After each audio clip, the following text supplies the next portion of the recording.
BC సంఘాల బంద్కు BRS మద్దతు ప్రకటించింది. ఈ నెల 18న బంద్కు బీసీ సంఘాలు పిలుపునిచ్చాయి.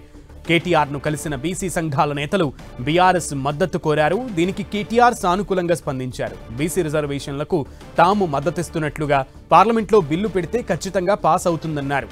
కావాలని కాంగ్రెస్ బీజేపీ డ్రామాలాడుతున్నాయని కేటీఆర్ విమర్శించారు.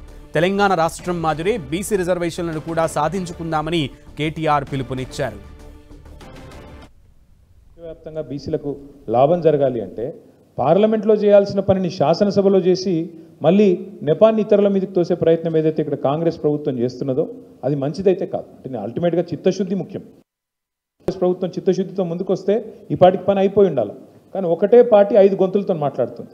ఒకరోజు ఏమంటది, మేము రాజ్యాంగ సవరణ ద్వారా సాధిస్తామని వాళ్ళే మాట్లాడతారు. ఇంకో రోజు పార్టీ పరంగా రిజర్వేషన్లు ఇస్తామని వాళ్ళే చెప్తారు. ఇంకొక రోజు ఆర్డినెన్స్ చేసినాం అయిపోయిందని ఇంకో రోజు వాళ్ళే చెప్తారు. 4వ రోజు రాహుల్ గాంధీ ప్రధానమంత్రి అయితేనే ఇది అయితే తప్ప లేకపోతే కాదని వాళ్ళే మాట్లాడతారు.